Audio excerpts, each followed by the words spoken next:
What is up, everyone? Welcome back to graydaystv, and today I'm going to be talking about the death of singer Yolanda Brown and music producer JeTannue Clayborn. Yolanda Rose LaLa Brown was born on May 20th of 1986 in Milwaukee, Wisconsin, to her parents Maria and William Brown. Her parents later stated that LaLa had a talent for entertainment from her first steps, always singing and dancing around the house. Therefore, it was no surprise to those who knew her when she decided to pursue a career in music. At the age of 11, Brown started singing professionally, and using the stage name Premier, she would perform at weddings and eventually various bars. But her career hit a slight snag when she became pregnant and later gave birth to a daughter in 2002 at the age of 16 years old. 3 years later, in the fall of 2005, Yolanda traveled to Atlanta believing that she could get in front of the right people in the music industry there. While she was in Atlanta, she auditioned for a singer named Lyfe Jennings,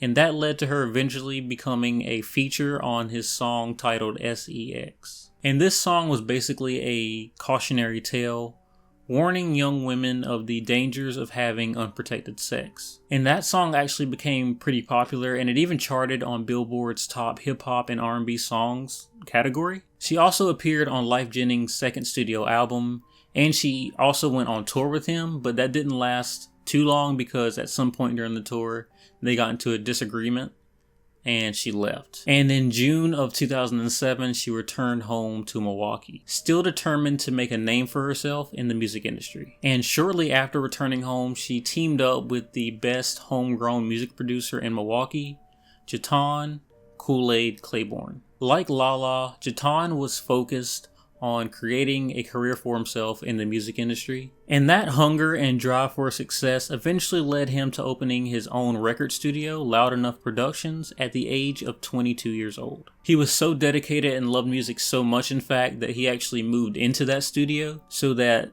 every hour he wasn't sleeping, he could focus on producing music. And as he and LaLa worked more and more together, a relationship started to form, and she eventually ended up moving into the studio with him, where they worked together to create LaLa's first album. But on the evening of October 19th of 2007, everything changed. After that night, no one could get in touch with them. And after a few days of no one in their family being able to contact either of the two, they eventually began to get worried and sent someone over to the studio to check on the two. JeTannue's brother was the one sent to check on the two, and after the owner of the building told his brother that he legally couldn't force his way into the studio without a missing persons warrant being filed, JeTannue's brother left to file one. And the next day he came back with the warrant, but eventually he still had to basically kick the door down to get into the studio. And upon entering the studio, he was greeted with a horrible smell.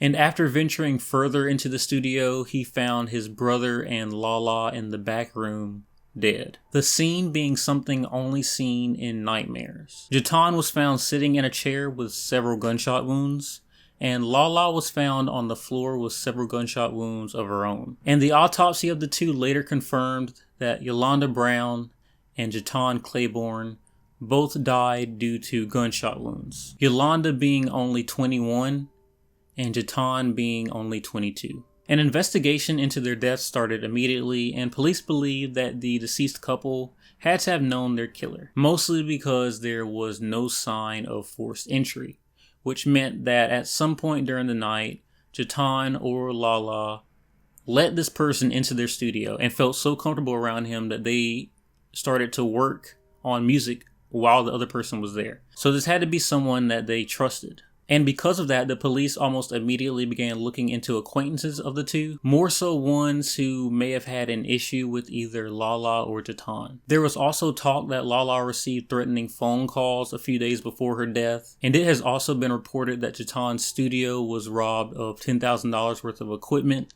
the night before their death. But despite all of that, the case eventually went cold, with many people in the community thinking that the person who committed this double murder would never be caught. Yolanda Brown's funeral was on October 25th of 2007, and JeTannue Clayborn's funeral was 2 days later on October 27th. And at the time of their funeral, still no one was charged with their murder. Kathy, Milwaukee police say a suspect is in custody in another state in connection to the murders of Yolanda "LaLa Brown and her boyfriend and producer JeTannue Clayborn.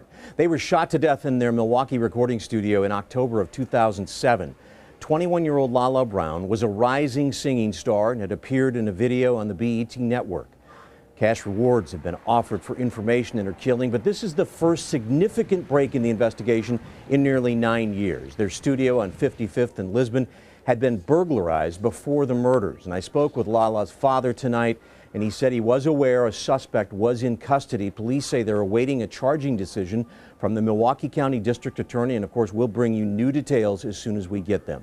Live in the newsroom, Terry Sater, WISN 12 News. Nearly a decade later, in the summer of 2016, Yolanda's parents revealed to WISN 12 News that police actually had a suspect and the lead detective is assured that he is the perpetrator. And it turns out that the person the police believe is responsible for the death of Yolanda Brown and JeTannue Clayborn is already in jail, out of state, for a completely different crime. And because of that fact, they aren't rushing to bring him to trial because they know he's not going anywhere, but they have said that they do plan to eventually do so. And I want to mention that I found that information in an article that was dated back in December of 2017, and I haven't found any new information besides that article. So like I've said before, if you do have any newer information than I have, please feel free to leave it in the comment section down below. And while I'm mentioning things, I also want to mention that I found one source that actually listed the person's name